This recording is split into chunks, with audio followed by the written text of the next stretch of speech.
سامنے پیپر دینے تھے، اپنے عزیز لاہور ان کے گھر چلے گئے۔ اب جب ان کے گھر گئے انہوں نے ان کو روم چھوڑ دیا کہ اس کمرے میں آپ نے بیٹھنا، یہ جون جولائی یا گرمی کا مہینہ ہے اور وہ امتحان کی تیاری کر رہا، تو کہنے لگا کہ میں دیکھتا ہوں جا کے تو میٹر کے قریب کوئی تار ہے، یعنی بجلی چوری کا انتظام ہے۔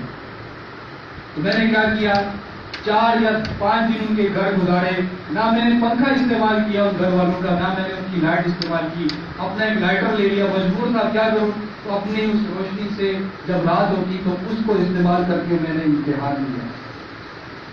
بھائی کون دیکھ رہا ہے بھائی، تو چلا لے پنکھا، کون دیکھ رہا ہے بھائی، تو گھر والوں نے کمرہ بھی دے دیا تجھے، لیکن یہ اندر کا یقین کہ حلال ہی پر کامیابی ہے، یہ اندر کا یقین کہ اللہ اس سے راضی ہوگا جب میں حلال طریقے سے تجارت کروں گا، حلال زندگی گزاروں گا، اللہ کا حکم پورا کروں گا، دنیا میں بھی چمک جاؤں گا، آخرت بھی میرے لیے چمک جائے گی۔ اب اس یقین سے وہ زندگی گزارنا تو قدم سوچ سوچ کر۔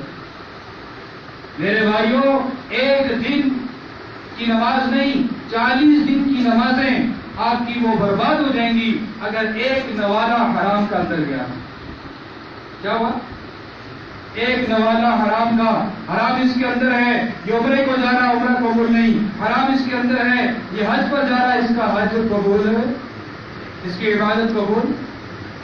میرے بھائیوں، اللہ کے راستے میں نکلیں، تبلیغ اس کی محنت ہے۔ ایک بہت بڑے ریلوے کے ملازم جو لوگوں کو بھرتی کرتے تھے، جو لوگوں کو نوکریاں دیتے تھے، تبلیغ میں 4 ماہ لگے، جب واپس گھر آئے، ڈیفینس کراچی، اسلام آباد میں، بحریہ میں جان کی بڑی بڑی کوٹیاں تھی، وہ سب بیچنا شروع کی، اور بیچ کر کیا کیا، کسی کو بلا کر ₹1,00,000 دے رہے، کسی کو 50,000 دے رہے، کسی کو 2,00,000 دے رہے، تقسیم کیے جا رہے۔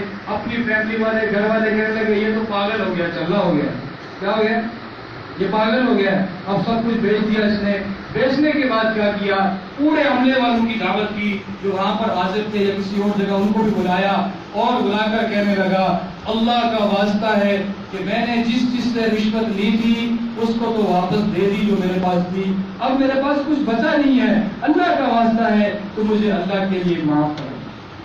وہ کیا کرتا رہا، کسی سے لا کر کہہ گیا، کسی سے 50، کسی سے 2,00,000، اور اس کی نوکری لگا دی۔ اب آنکھ کھل گئی کہ نہیں، میں نے تو اللہ کے سامنے کھڑا ہونا ہے۔ اب تبلیغ کے ماحول میں رہ کر بار بار یہ بول کر کہ دنیا عارضی ہے اور مرنا ہے اور مرنے کے بعد والی زندگی ہے، ہر ایک سے اس کے بارے میں سوال ہوگا، ذرہ ذرہ اس کو دکھا دیا جائے گا۔